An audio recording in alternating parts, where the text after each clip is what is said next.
Haven't been on in a while. It's been a couple of weeks.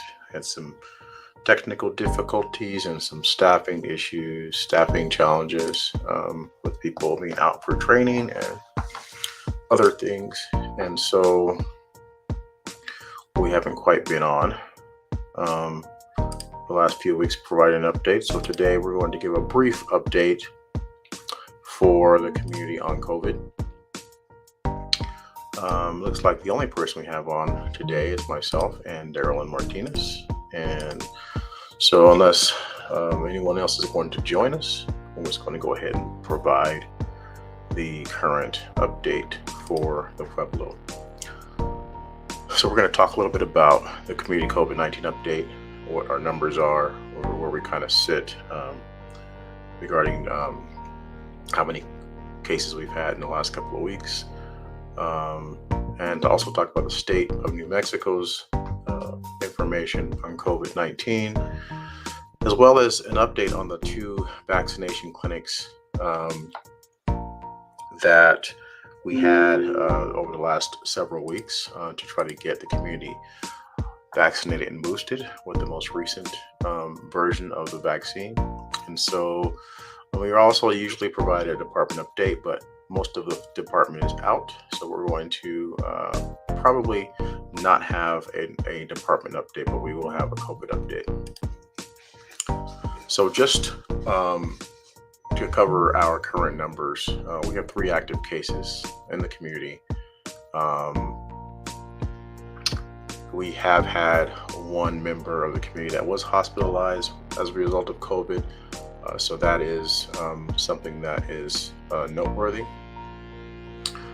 Also, we've had a total of 2 cases in the past 7 days, and they're all been within the past week, this operational week here. So since October 10th, total case count since the beginning of the pandemic are up to 312 total cases, but 307 have recovered from the virus.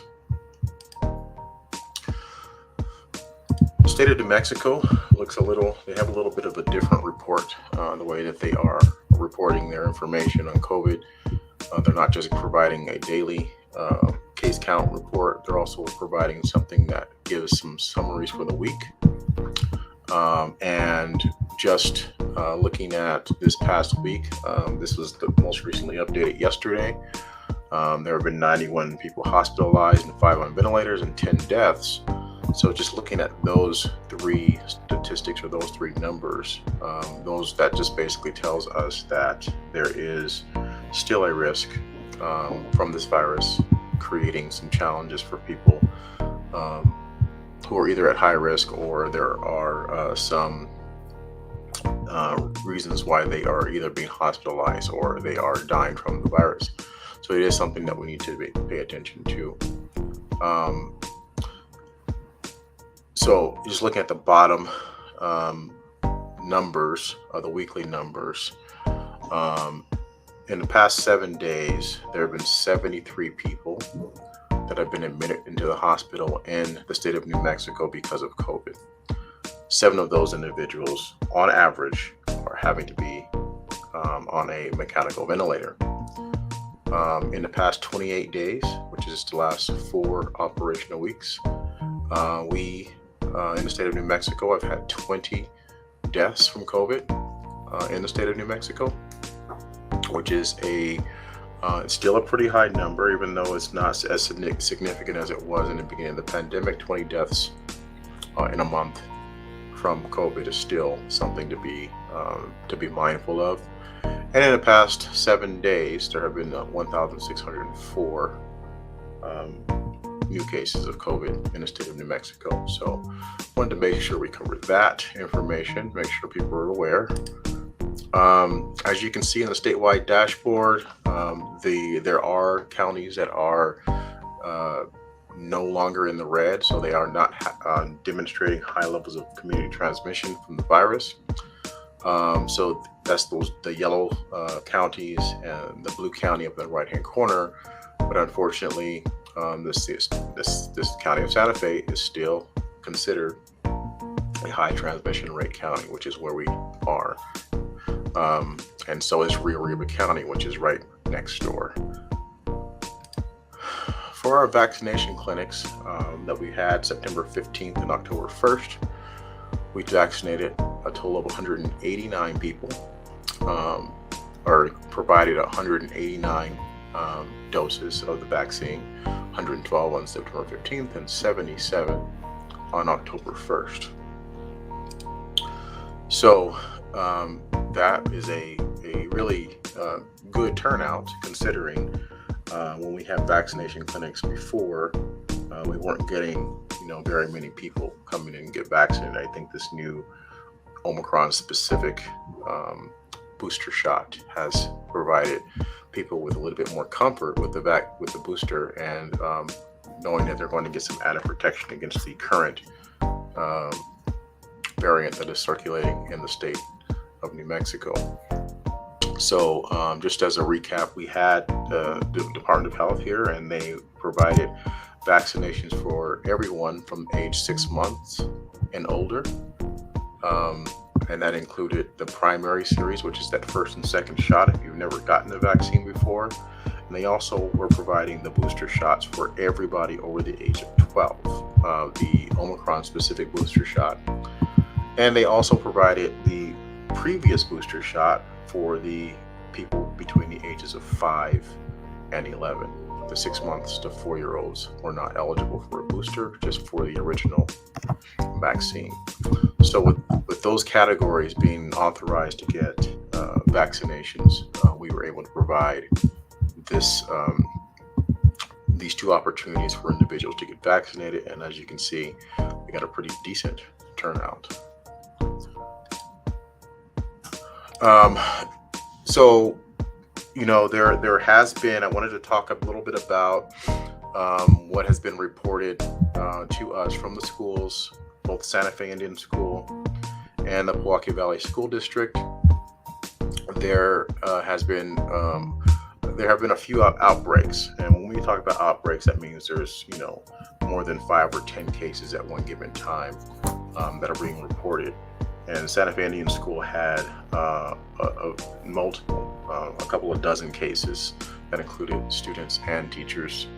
And Milwaukee Valley is still reporting. I'm getting notifications every day of individuals in our community that have been exposed to people at the Milwaukee Valley School District who have tested positive for COVID. So I just wanted to put it out there that if any of you, your family members, are going to school at the Milwaukee Valley schools in the 7th, 8th, and 9th grade, or at the Santa Fe Indian School, and they may have been exposed or they may have tested positive, please contact us at the COVID response team so that we can provide whatever services that you might need, including testing and providing you with outreach and support services that the team provides. So again, the COVID hotline number that you can contact us on is 252-5986. Or if you want to just send an email to covid@sanaipueblo.org, you can do that as well. I think that we have gotten to the point where the virus is not looked at as that much of a threat. But as we talked about earlier, there are still individuals that are being hospitalized. There's still people that are dying from this virus. So we just wanted to keep on top of it until there is no need to do so. As the fall comes on, there are, of course, concerns that it is the respiratory illness time of the year where you're going to have an outbreak of flu, RSV, and other respiratory illnesses, but COVID is not to be ruled out because every single fall, when the kids go back to school and when things start to get cold and people start to congregate indoors more often, the viruses are spreading a lot more and a lot more quickly. So I wanted to make sure that we are paying attention and doing what we can to keep our houses clean and wiped down and sanitized, and avoiding large crowds when you're seeing people that are sick, because we will more than likely see an increase in cases um, if history kind of it shows accurate. So give us a call if you want to talk about scheduling for a vaccination through IHS, or um, talk about getting tested. I have talked to IHS about um, the flu vaccine that is coming. I don't know exactly when. We're still waiting for some information on that, but it is something that we're going to try to get to the community, because we have community members asking about it.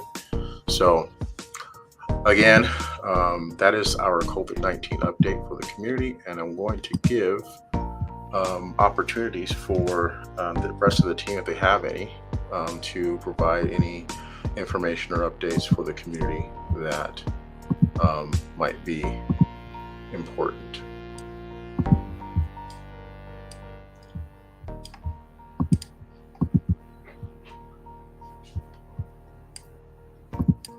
For some reason, my speakers aren't working. I can't even hear anything. But LaDonna, if you want to give an update, you can go ahead and do that.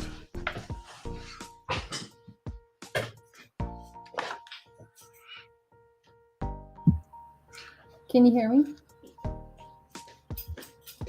Can you hear me? Okay. Wasn't sure. Okay. So this month, we have a few things going on. I will just touch on some of the things that I put out. So we got funding to have another outdoor cooking event that will take place on October 25th. That is a Tuesday. And once again, we will be contacting individuals, but we'll also take, we'll take community members who would like to participate in this event. The difference this time around, we're gonna start at 2. So the transportation, the van will leave here at 1:20. And yeah, I'll be working with Fallon Bader, registered dietitian. And I think that's all I have. Oh, and then also Mulgrove, the community supported agriculture, will be available today. I believe Thelma is going to organize that, and that will continue through the middle of October. The community supported agriculture, the produce comes from the New Mexico's farmers, so it's locally grown produce that's available to our community members. And I think that's all I have for right now.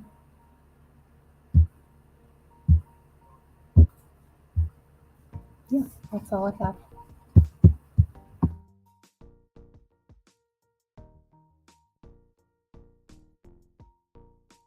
Yeah, that's all I have.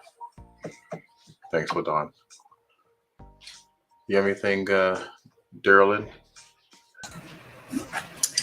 Hi, no, I don't currently have anything. Just like to thank everyone who came out to both of the vaccine clinics that we had.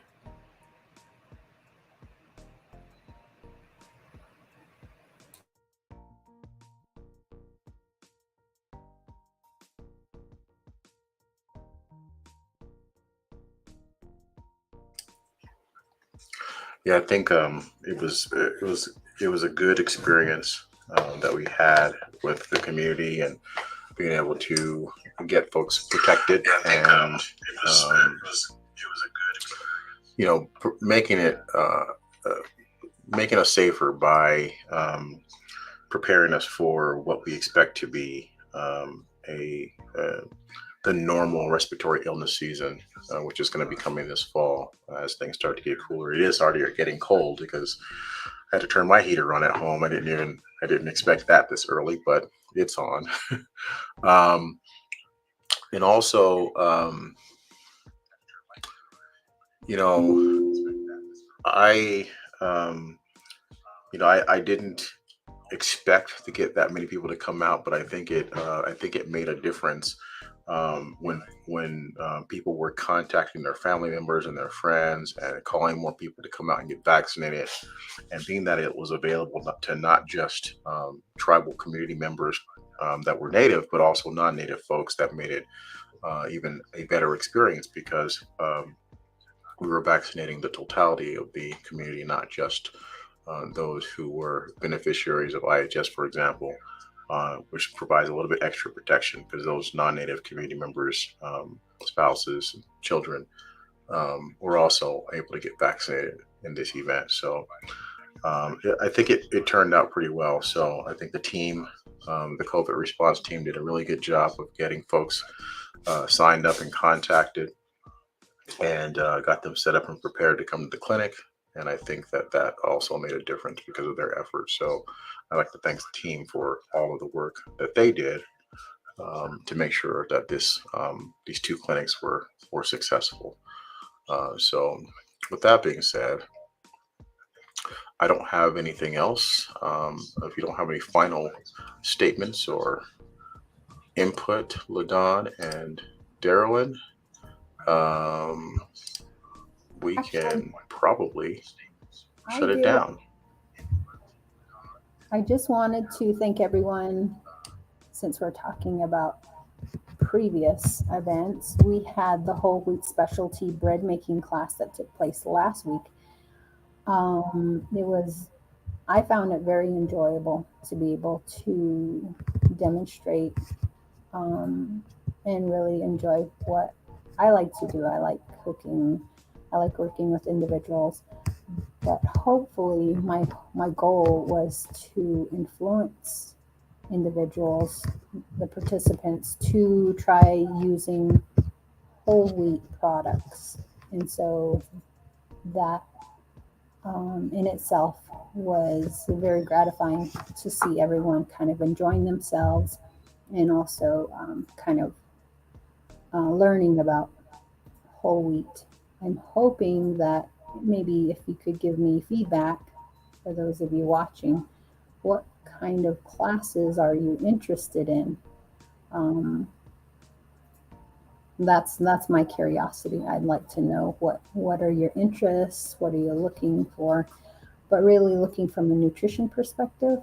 You know, looking at the different foods that you would like to prepare, and then maybe down the road I'd be able to provide another class. So I'd really thank everyone for coming out. It was a good event. We got some support from Fidipper, who provided us with the product, and then everyone took home their master dough. They were able to take their master dough, and then we also wanted to let everybody know, if you did prepare your bowl, your master bowl dough, send us a picture, tag us on social media, or let us know how things worked out for you. That's all I have.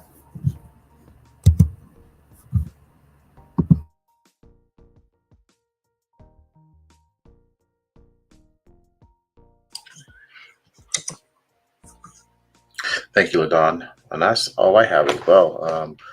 With that being said, today's date, October 6th, 2022.